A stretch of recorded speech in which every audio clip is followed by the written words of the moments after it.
별주부전 들고 왔습니다. 우와, 도전이네요. 네. 뺏겼다.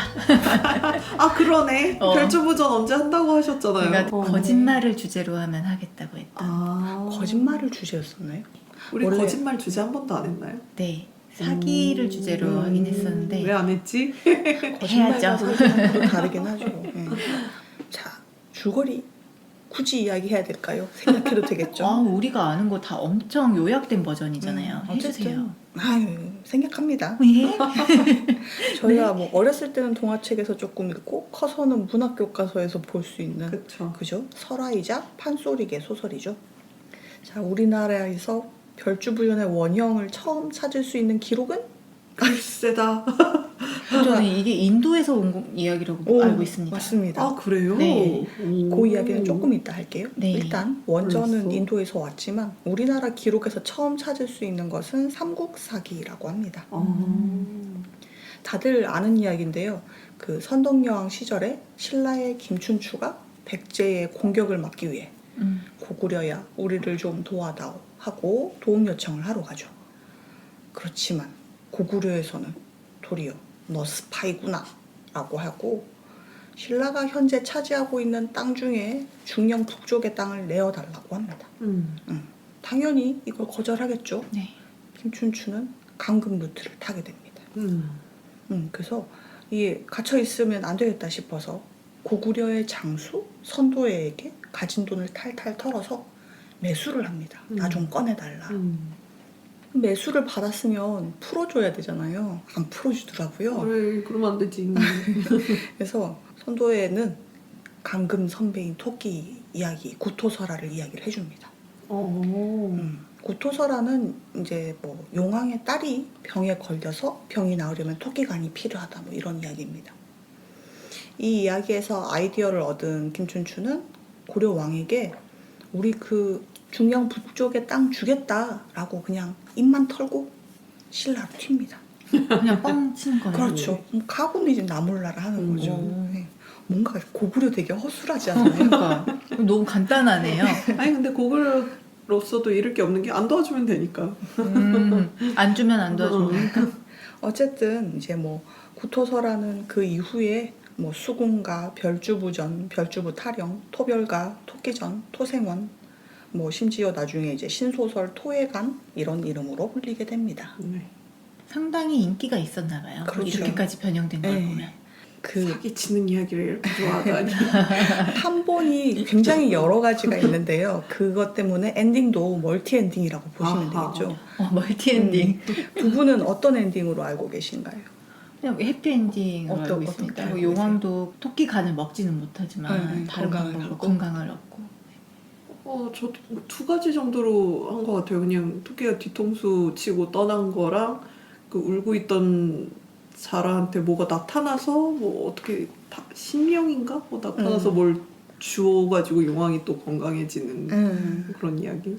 그 해피엔딩부터 이야기를 해봅시다. 이제 토끼는 탈출에 성공하고 토끼를 육지로 이제 데려다준 별주부가 다 끝났다.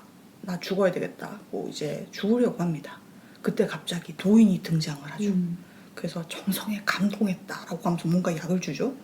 그래서 뭐 이렇게 또 별주부가 눈물을 흘리면서 이름이라도 알려주시면 은희님이라고 하면 내 이름은 화타 뭐 이러고 버터가 여기까지. 사라집니다. 여기서 어쨌든 그래서 토끼도 살고 용왕도 살고 별주부도 살고 다 잘 사는 해피엔딩.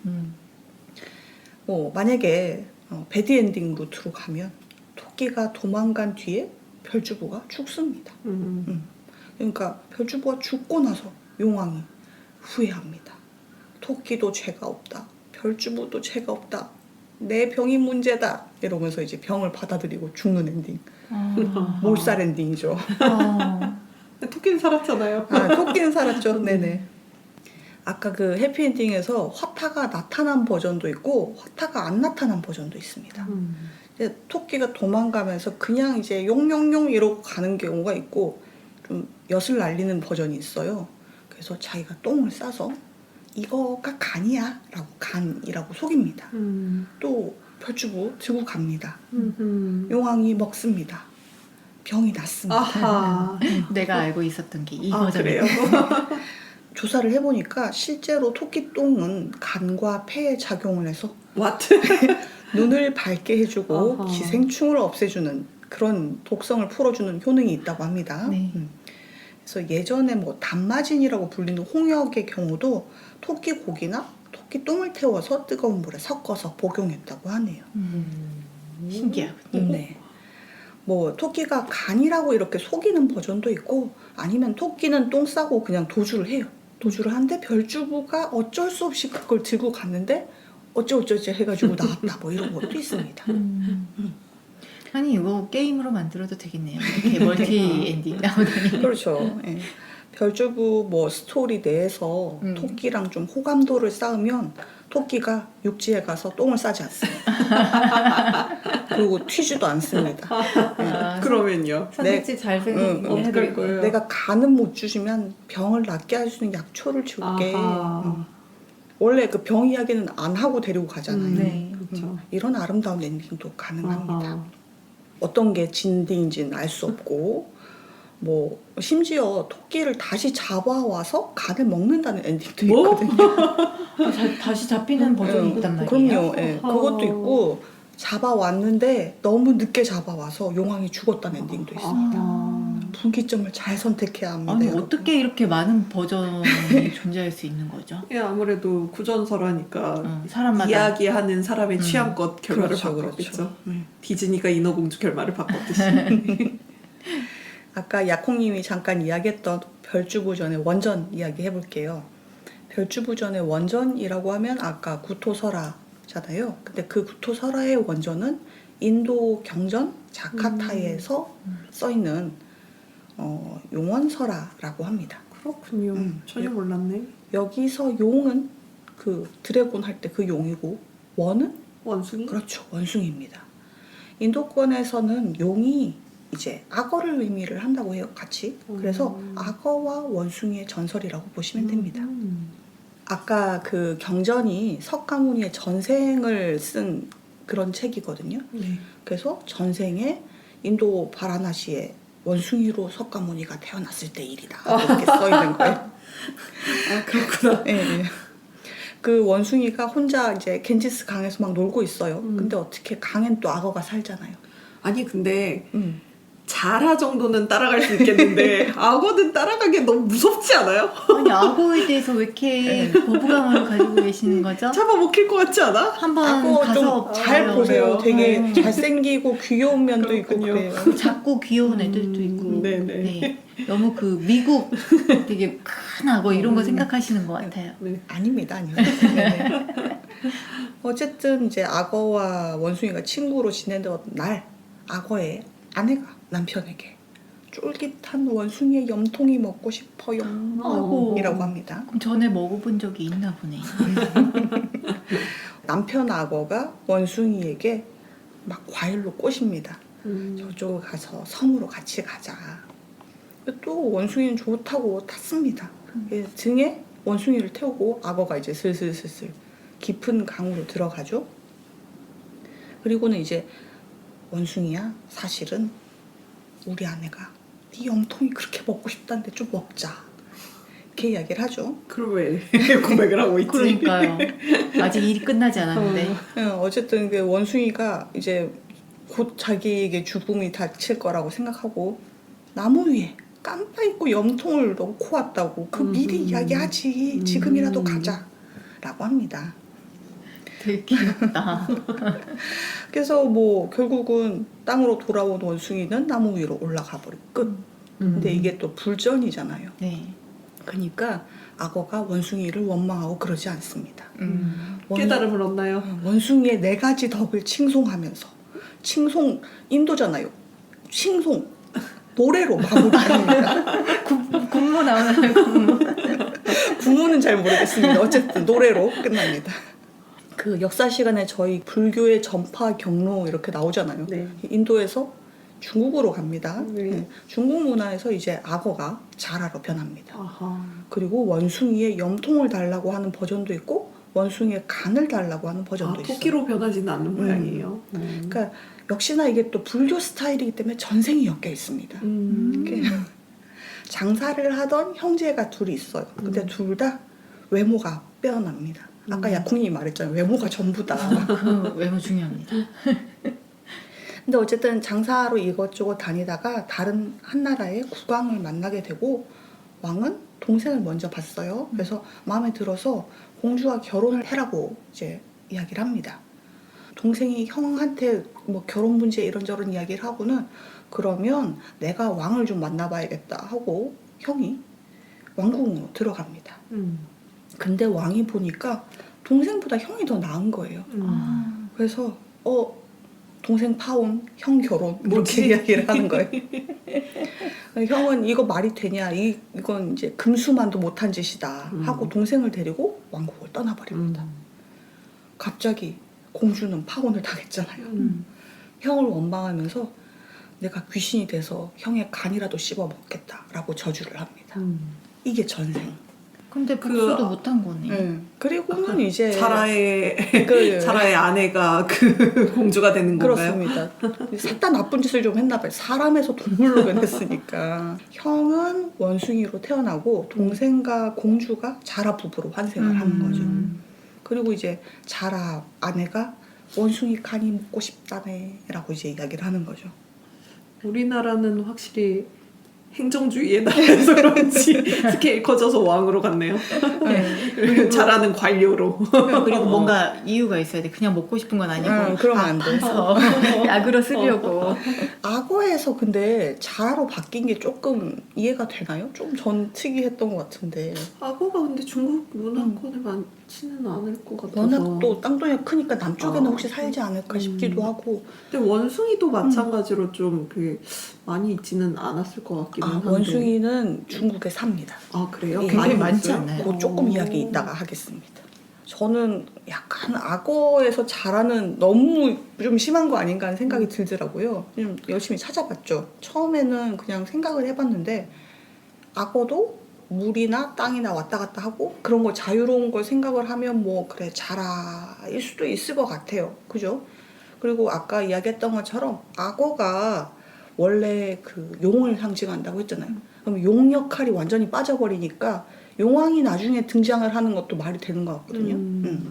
근데 하필이면 왜 거북이가 아니고 자라일까? 이 생각이 좀 또 궁금하더라고요. 여러분은 거북이가 친숙하신가요? 자라가 친숙하신가요? 근데 우리 그 옛날 이야기를 보면 네. 거의 거북이보단 자라나 남생이 이런 그렇죠, 애들이 많이 그렇죠. 나오지 그렇죠. 않았어요? 남생이가 많이 나와. 이게 좀 찾아보니까 우리나라에 자생하는 건 남생이와 자라라고 합니다. 그럴 것 거북이는 같아. 이제 외래종이고. 그래서 좀 그렇기도 한데 그렇다고 또 거북이가 없는 게 아니에요. 왜냐면 구토설화에서 구는 거북이 구란 말이죠. 아 한자를 다르게 써요? 자라랑 거북이랑? 네, 다릅니다. 아, 그래요? 별주부전의 별은 자라 별이고 구토설화의 구는 거북이 구. 아하. 아니 그러니까 거북이가 없는 건 아니란 말이죠. 그렇죠. 그러네요. 근데 코끼리가 없었지만 코끼리 상자를 쓰기는 했었잖아요. 그건 그렇죠. 네. 네. 근데 뭐 이야기가 아예 거북이 이야기가 없는 건 아니거든요. 뭐 그런 것도 있지 않나요? 거북아 머리를 내밀어라. 번짝이 끼가. 기억하고 계시는군요. 어머니 구아구아. 졸업한 지 얼마 안 되셔서 기억을 하시는군요. 어제 머리가 졸업했죠? 싱싱하군요. 어쨌든 그러면 이제 거북이랑 자라의 차이점 한번 살펴봅시다. 거북이도 자라도 둘 다 파충류예요. 네. 관심 없으면 사실 비슷비슷해 보이는데 등딱지 있고 이제 뭐 안으로 팔다리 쏙 들어가고 하는 점도 비슷하죠. 거북이도 이제 워낙 종류가 많으니까 뭐 크기나 이런 거는 일률적으로 말할 수 없는데 그냥 딱 얼굴만 놓고 봤을 때 거북이 얼굴은 좀 동글동글하고 자라는 입이 이렇게 길게 뻗어 나와 있습니다. 좀 더 이제 뾰족한 주둥이가 있어요. 그 거북이는 우리가 잘 아는 토끼와 거북이 그 달리기 경주하는 그 거북이처럼 좀 느려요. 자라는 생각보다 빠릅니다. 아 그래요? 네, 자라가 좀 자세히 볼수록 무섭더라고요.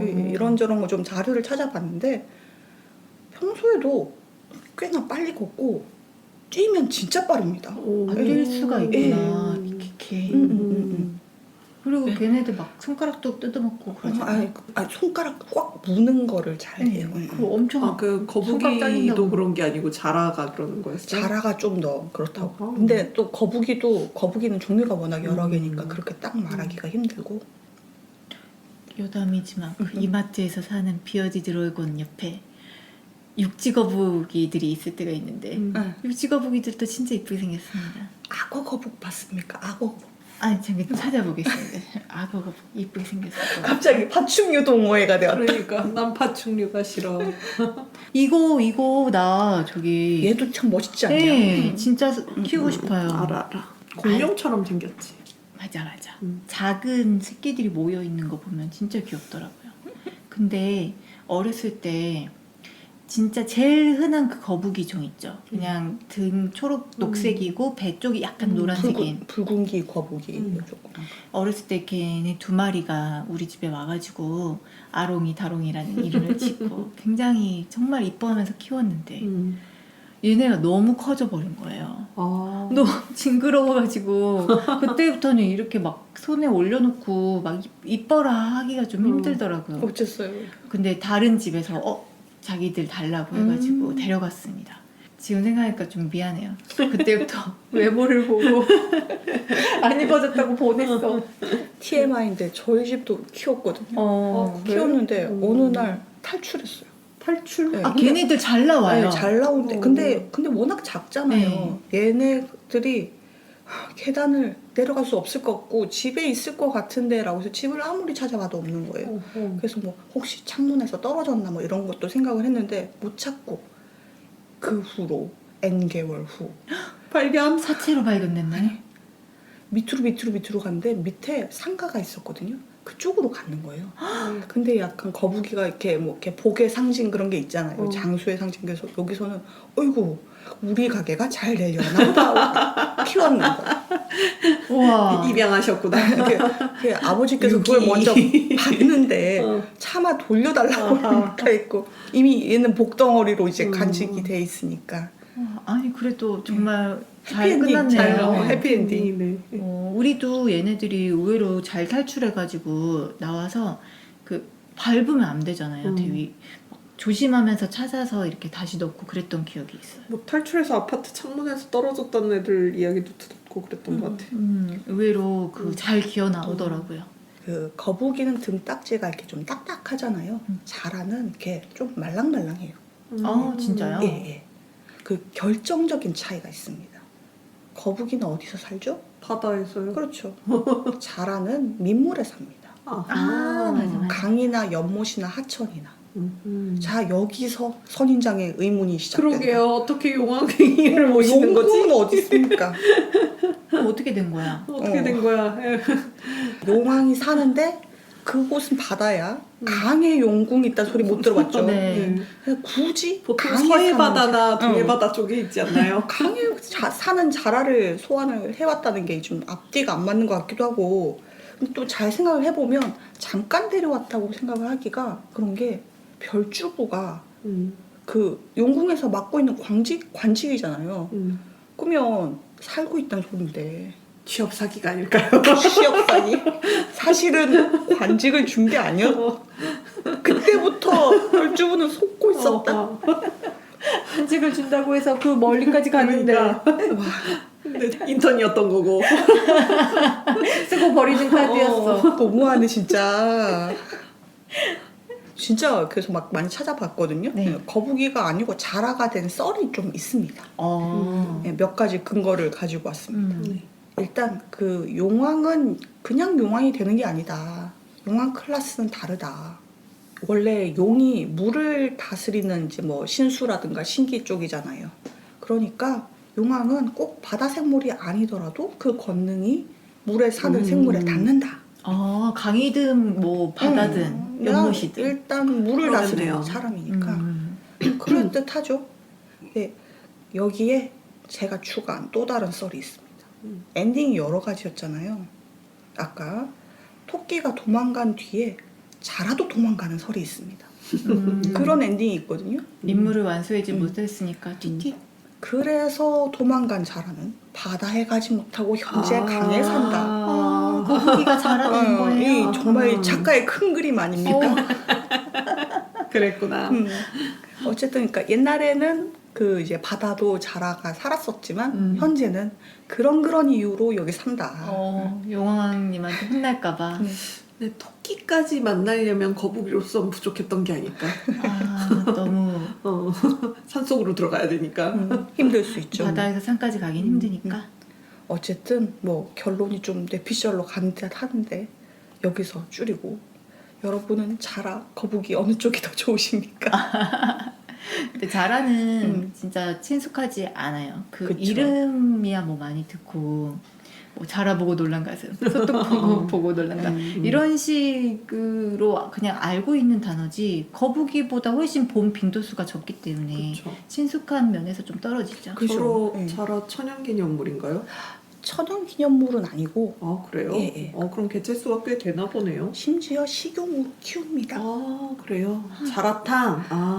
자라탕. 용봉탕이 네, 자라는 용봉탕, 거 자라탕. 아닌가? 정말 많은 것들을 먹는군요. 그쵸. 네, 좀 몸에 조금이라도 좋을 것 같아요. 먹는 근데 되게 몸에 좋게 생겼어. 그냥 비주얼적으로 봤을 때 되게 먹는 게 아닌 것처럼 생긴 애들을 막 대체로 보양식이라고 먹는 것이. 거. 저렇게 생각은 한 번도 안 해봤는데. 그 생각을 했어요. 원숭이가 이제 한국에는 없으니까 이제 토끼로 치환됐고 잘 변환시켰다. 합이 우리나라에서는 잘 맞다. 토끼가 약간 꾀를 내는 그런 호랑이도 속여먹고 그런데 갑자기 주토피아가 생각나면서 거기서는 토끼를 되게 멍청한 토끼, 교활한 여우 막 이러면서 토끼를 좀 소심하고 멍청하게 이렇게 묘사를 했었거든요. 맞아요. 그런 우리나라랑 편견이 좀 있다고. 다르네요. 그래서 동서양이 좀 다른가라는 생각이 조금 들었네요. 좀 그런 이미지가 더 강하더라고요. 서양 쪽은. 그래서 그 역시나 저도 하필 근데 왜 굳이 토끼로 변했을까 이런 거랑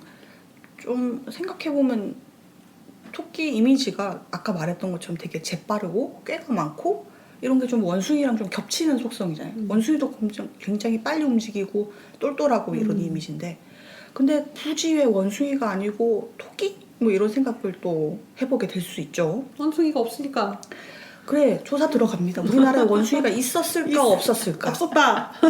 자, 결론만 이야기하면 삼국시대 이전부터 원숭이가 있었습니다. 실망스럽군요. 실망스러워요. 있었다니. 이제 부여에 원숭이가 살았다는 기록이 있고 삼국시대 때도 원숭이를 뭐 여기서 키웠다, 여기에 원숭이 떼가 나타나 어떻게 했다 뭐 이런 이야기가 있어요. 그래서 이게 아까 이야기했던 것처럼 부여는 좀 너무 높은 춥다. 데인데. 근데 어쨌든 부여가 나중에 고구려에 흡수되잖아요. 그래서 그쪽으로 당연히 그 땅을 먹으면 원숭이도 같이 오겠죠. 근데 생각해보면 고구려 땅은 대부분 한반도는 아니잖아요. 네. 그럼 이제 한반도에 원숭이가 살았을까? 이건 좀 또 궁금할 수 있어요. 아니 근데 일본에 막 홋카이도 이런 데도 원숭이 삽니다. 그러잖아요. 예. 추운데? 그러네요. 네. 그렇죠. 그거는 추운데도 사네. 사는 종이 있는 것 같아요. 그리고 계속해서 고려 시대 때도 원숭이를 뭐 봤다, 키웠다 이런 이야기가 있고 조선 시대에도 그 이야기가 나옵니다. 조선시대까지요? 아니, 꾸준히 계속 있었구나. 그런데 근데 왜 설화에 원숭이가 잘 그러니까요. 등장을 안 하지? 원숭이가 중기쯤에부터는 수가 좀 줄어들어요. 예. 일단 결론은 뭐다? 정확하게 원숭이가 토끼로 변한 이유는 알 수 없다. 알 수 없다. 네. 그리고 굳이 이제 한번 붙여보면 원숭이가 있긴 한데 원숭이보다는 우리 민족은 좀 토끼를 좋아한다거나 더 아니, 친숙하고. 아니면 이게 좀 정리가 되고 살이 붙고 판본이 여러 개 나누어진 게 조선 후기 쪽이거든요. 그래서 좀 자연스럽게 변한 게 아닐까라는 생각이 좀 들기도 하고 어쨌든 근데 진작에 우리나라는 삼국시대 때부터 토끼로 변했었거든요. 그렇잖아요. 구토설화잖아요. 그러니까 그냥 우리나라 취향은 토끼였던 겁니다. 원숭이가 아니라. 그 원숭이를 키웠다는 게 원숭이도 아무래도 불교 쪽 설화하고 그쵸, 밀접한 연이 있는 동물이잖아요. 네. 그러니까 약간 자생하는 동물이라기보다는 좀 수입해온 동물이 아니었을까요? 서민들에게 친숙한 동물은 아니었기 때문에 이렇게 바뀐 건 아니었을까? 그러니까 진짜 또 뻘소리인데 예전에 그 양치님한테는 한번 따로 이야기한 적이 있어요. 저는 이상하게 그 토끼라는 놈이 마음에 들지 않습니다. 아, 그래요? 뭐가 마음에 안 든다고? 토끼가. 토끼가 그냥 통으로? 아니 그러니까 설화에 나오는 그 토끼가 아, 얄미워요? 약간 좀 그런 느낌. 그러니까 별 제리 느낌인가요? 예, 맞아요, 맞아요. 제리 극혐. 그러니까 별주부전을 읽다 보면 이렇게 막 자라에 막 감정이입해가지고 세상 억울한 거예요. 아, 저 자식이 도망을 가네, 막 이러면서. 근데 이야기가 약간 그래요. 사실 토끼도 굉장히 억울하고 아무 이유 그죠, 없이 그죠. 속아가지고 죽게 생겼는데 근데 이야기를 보면 자꾸 거북이 편을 좀 들게 되고 토끼가 나쁜 놈 같아. 오랜 관료주의의 나라에서 살았기 때문에 그래. 조선시대부터. 절여진대. 그 아까 막 판본이 여러 개가 있고 막 그랬던 게 그만큼 인기가 있었던 게 아닐까 이런 이야기를 하잖아요. 그래서 실제로 그 인기 요인 중에 하나가 토끼가 뭔가 뒤통수로 후려치는 맛을 좀 즐겼다. 그 토끼 이미지 자체는 굉장히 선하고 착하고 연약하고 약간 백성 쪽 이미지인데 어쨌든 별주부는 뭐 취업 사기를 했든 안 했든 한직이든 아니든 관료잖아요. 그냥 용왕이 시키는 대로 하는 거잖아요.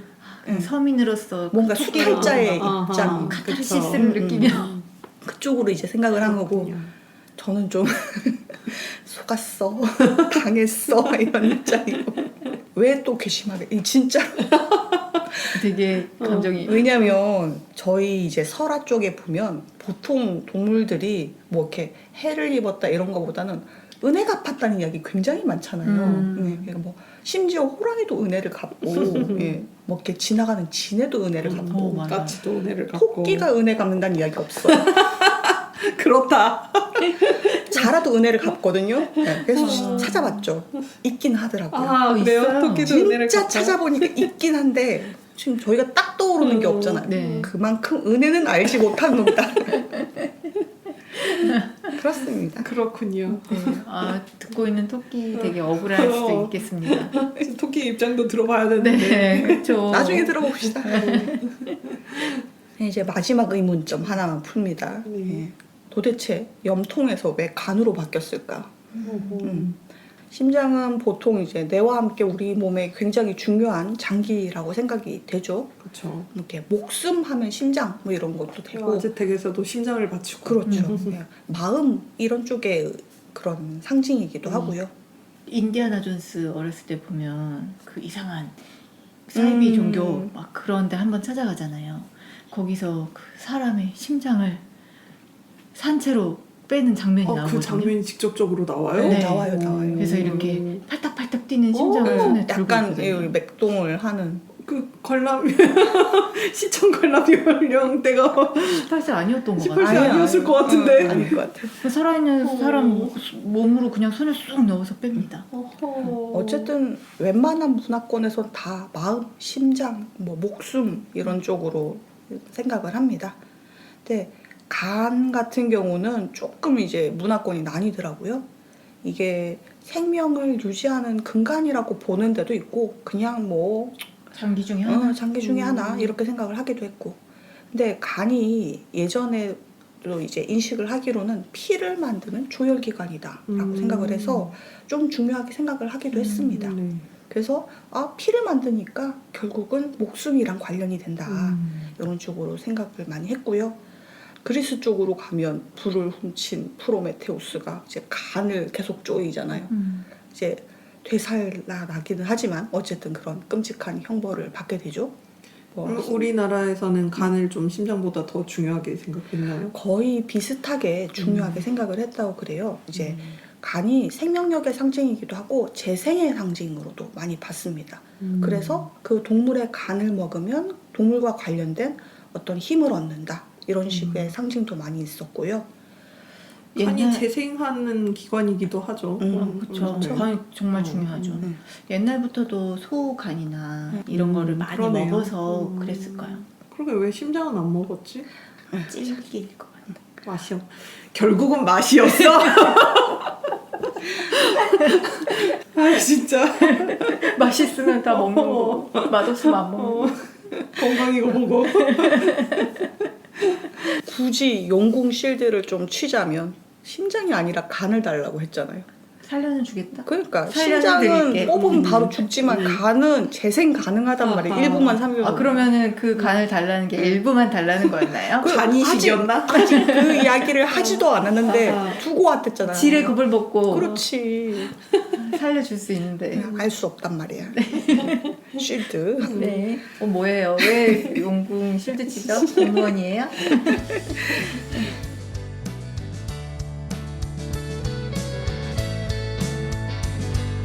이어지는 48화 사부에서는 선인장의 별주부전 이야기 제2탄 별주부전을 재해석한 작품들 이야기가 계속됩니다.